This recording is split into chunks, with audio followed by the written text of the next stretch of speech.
Sir, NDTV और हम सबकी ओर से हमारी कंडोलेंसेस आपको, हमारी संवेदना आपको, आपके परिवार को। बहुत मुश्किल वक्त है। मुझे बताया गया सर कि आप पार्किंग कर रहे थे अपनी गाड़ी की जब आपकी बेटी के साथ ये हादसा हुआ। पहले आप हमें बताएं सर, हुआ क्या था उस दिन? मैं न्यू दिल्ली रेलवे स्टेशन पहुंचा तो अपनी गाड़ी को पार्किंग की और लेके गाड़ी लगाने के लिए खड़ा होगा। मैं बेटी को कहा तो आप अपना बैग वगैरह बच्चों को लेके आप अपना प्लेटफॉर्म से गुजरते हुए ट्रेन के अंदर बैठो। तो वो इतनी देर के अंदर वो अपनी बेटी उतर के बच्चों के साथ गई आगे। पहुंचने के बाद वहां पर कुछ व्यवस्था तो ठीक थी नहीं। वहां वो पानी के अंदर उसका कुछ पैर वगैरह गया है, जिसकी वजह से उसको इलेक्ट्रोक्यूशन हो गया और वहीं उसकी डेथ हो गई। सर, उनके बच्चे भी उनके साथ थे? हाँ, बच्चे पीछे पीछे चल रहे थे और मेरी बेटी एक दूसरी थी, माधवी, वो भी साथ थी। मतलब ये सोचना बड़ा मुश्किल है आपके ऊपर, उन बच्चों के ऊपर इस वक्त क्या बीत रही होगी। लेकिन आप वहां जब पहुंचे तो क्या बताया गया आपको? कारण वहां पे पुलिस थी, क्या हुआ जब आप वहां पे पहुंचे घटनास्थल पे? पहली बात तो व्यवस्था में इंफॉर्मेशन ही नहीं थी, पुलिस ही नहीं थी, एम्बुलेंस भी नहीं थी, डॉक्टर भी नहीं थे, कोई भी वहां अवेलेबल नहीं था। वो तो वहां की आसपास की लेबर ने बताया कि भी यहाँ पर पहले भी एक ऐसे बार किसी को इलेक्ट्रिकल करंट लग चुका है और हम लोगों ने इतला भी करी है, रिपोर्ट भी, कंप्लेंट भी दर्ज करी है, लेकिन कोई कार्रवाई नहीं हुई। और वो जैसा हमारा रूटीन का हिसाब है कि जहाँ चीज खराब पड़ी है तो पड़ी रहती है, कहीं महीनों तक खराब पड़ी रहती है। और उसमें बारिश थी, बारिश की वजह से वो नीचे स्टैग्नेंट वाटर पड़ा हुआ था और वो उसके अंदर उसका पैर गया और वो हाई वोल्टेज टेंशन वायर थी 440 की, तो उसके अंदर उसी की वजह से उसकी डेथ हो गई। सर, ये जो घटना जैसे आप बता रहे हैं कि पहले भी वहां पे लोगों ने आपको बताया कि इस तरह की कोई घटना हुई, वहां पे करंट इस तरह से आया, आपने इस जो नेग्लिजेंस है इसके बारे में किससे बात करी? क्या रेलवे के अधिकारियों से आपकी बात हुई? ये रेलवे स्टेशन के प्रेमिसेस के अंदर ये घटना हुई? हाँ, रेलवे स्टेशन के प्रेमिसेस में अंदर ही घटना हुई। जब पार्किंग रेलवे स्टेशन की है तो उसमें मेरे पास तो पार्किंग का पर्ची भी है, रेलवे स्टेशन की है, और रेलवे स्टेशन का ही तो प्रेमिसेस है और रेलवे इसकी मालिक है। क्या पार्किंग किसी बाहर वालों की थोड़ा है? वो एरिया किसका है? वो एरिया रेलवे का ही है, रेलवे ही टेंडर निकालता होगा। मुझे तो बाकी जानकारी नहीं है कि प्राइवेट एजेंसी की हो। आपकी क्या रेलवे के अधिकारियों से इस बारे में बात हुई? रेलवे के अधिकारियों से बात तो नहीं, बाकी रेलवे के अधिकारी कुछ कल आए थे घर में और कह रहे थे कि हम इस पर उचित कार्रवाई करेंगे और जो लोग इसके जिम्मेवार हैं हम उनके ऊपर सस्पेंशन के कुछ ऑर्डर निकालेंगे, ये जिनकी वजह से ये मिसहैपनिंग हुई है। लेकिन अभी तक कुछ कार्रवाई होती नजर नहीं आई।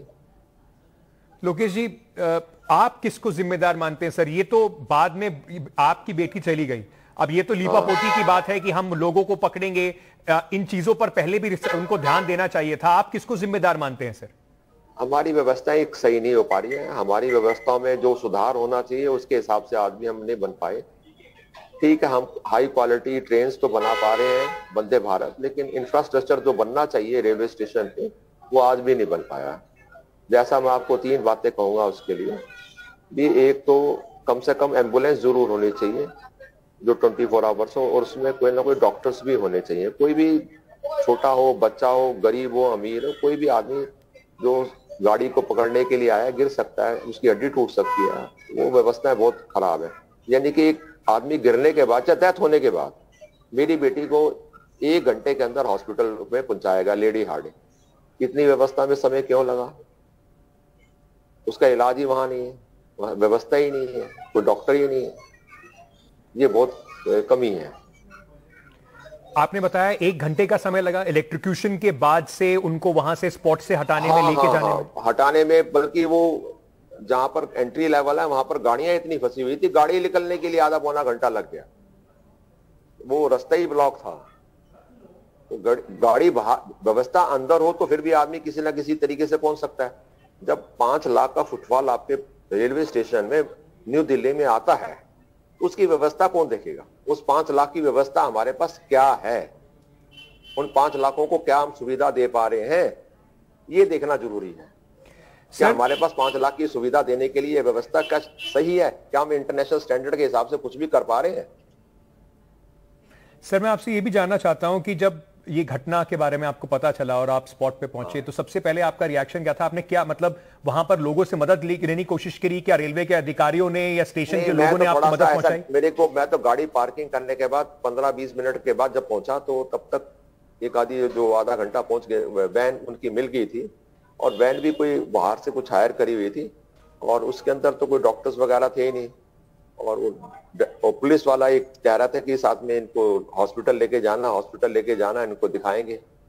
मेरी नॉलेज में तो मुझे थोड़ा सा आइडिया तो लग गया था, शी इज नो मोर, लेकिन मेरे साथ छोटे बच्चे थे, मैं उनको थोड़ा सा रफली ऐसा परेशान होना हुआ देख नहीं सकता था क्योंकि मुझे तो थोड़ा सा नॉलेज है कि इसमें सांस तो रहा ही नहीं है, लेकिन उसकी मैं कहता हूँ डेथ हो गई थी, 3-4 मिनट में ही हो गई थी और जब ऐसा करंट लगा है उसको वहां पर। फिर पहुंचते पहुंचते फिर गाड़ी की पार्किंग का जैसा आपको पता है वहां गाड़ियां फंसी हुई थी, पुलिस वाला बाहर नहीं थे गेट पे रोकने वाला, फिर किसी ना किसी तरीके से गाड़ी निकली, फिर हम लेडी हार्डिंग लेके गए। वहां पर पहुंचे तो फिर उन्होंने कहा ये तो शी इज नो मोर, वो डेथ डिक्लेयर तो हॉस्पिटल वाले ही कर सकते हैं, रेलवे स्टेशन वाले तो कहेंगे नहीं नहीं इसमें सांस आ रहा है, इसमें तो काम सही है तो ठीक है, वो थोड़ा डेथ बताएंगे, डेथ तो डॉक्टर ही बताता है, आपको पता ही है।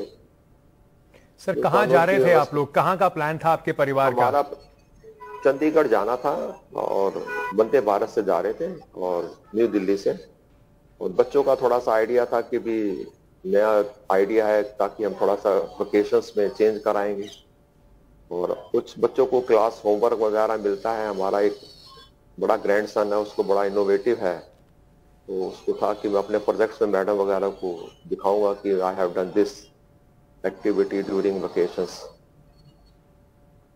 What was your daughter like, sir? बड़ा मुश्किल होगा आपके लिए शायद सवाल का ही अभी जवाब देना। आज आप सोच रहे होंगे अपनी बेटी के बारे में। साक्षी के बारे में अगर आप हमें बताएं, हाउ वाज साक्षी?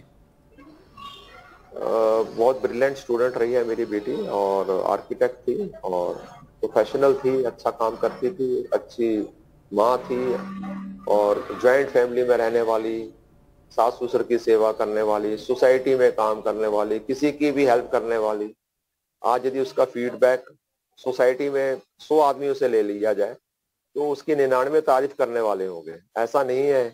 और हम तो कह रहे हैं कि एक साक्षी गई है, ये साक्षी के जाने का जो ठीक, हमें अपना तो घर का अफसोस है ही है, लेकिन आगे कोई 10 या 15 साक्षी और ना जाए, उसमें कुछ सुधार हो। क्या सुधार सर? क्या ऐसा क्या किया जाए जिससे आपको लगेगा कि इस कम से कम साक्षी के साथ जो हुआ वो दोबारा नहीं होगा, लोग जिम्मेदार हैं जो पकड़े जाएंगे?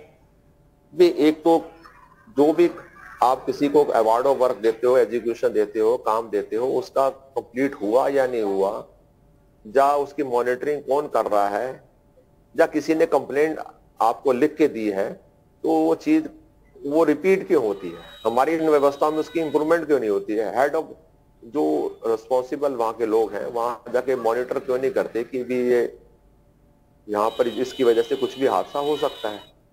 वो तारे नंगी को रहती हैं, ऐसे पोल खुले को रहते हैं। अब आज मीडिया वाला दिखा रहा है तो सारे पोल देखे जा रहे हैं, यानी कि मीडिया दिखाए तो काम करना है, या कोई आदमी कुछ समझाए तो करना है। हमारा अपनी बुद्धि नहीं लगेगी, हमारा कुछ समझ नहीं आएगी, ये काम करना है। मीडिया हर जगह तो नहीं जा सकता ना समझा सकता।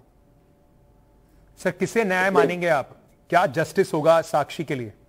मेरा तो न्याय यही है कि कम से कम धारा जो सही है, जो इसके लिए जिम्मेवार है उस पर कार्रवाई हो। छोटा मोटा धन मुझे चाहिए नहीं, वो तो मैंने रिफ्यूज ही कर दिया है।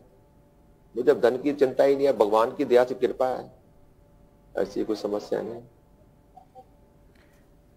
चोपड़ा कह रहे हैं रिफंड वगैरह ले लो रेलवे का, मुझसे ये ले लो। हमें ऐसा कुछ नहीं चाहिए, हमें ऐसा छोटा धन नहीं चाहिए ना, हमें ऐसा है। बल्कि मैंने आज की ट्रेन थी वापसी की, मैंने यूज ही नहीं करी है। जो मेरी वाइफ ने तो ये कहा किसी भी जो गरीब लोग हैं जो जा सकते हैं उनको तो वो यूज करने, हमें कोई एतराज नहीं। इस तरह की घटनाओं में देखा गया है सर कि जब किसी की इस तरीके की लापरवाही से मौत हो जाती है उसके बाद परिवार बड़ी लंबी कानूनी लड़ाई लड़ता है, तो आपको लगता है कि जल्दी टाइम बाउंड एक फैशन में पूरी इन्वेस्टिगेशन होनी चाहिए? क्या आपको आप तैयार हैं इस तरह की एक लीगल बैटल के लिए? नहीं, हम तो तैयार हैं, लेकिन मुझे नहीं लगता ऐसा हो। बहुत लंबा प्रोसेस है। जो अथॉरिटीज अभी देख रही होंगी, अगर रेलवे मिनिस्टर अभी देख रहे होंगे, उनसे आप क्या कहेंगे? मैं तो ये कह रहा हूं कि वो कार्रवाई करें, हमारे को तो खुशी है और हमारा उनको बहुत बहुत धन्यवाद है यदि वो कार्रवाई पर जल्दी से जल्दी अमल कर दें और हमें जो अप्रोप्रिएट कुछ मिल सकता है हमारे बच्चों की एजुकेशन या कैरियर के बारे में और उनके लाइफ के बारे में, तो वो ज्यादा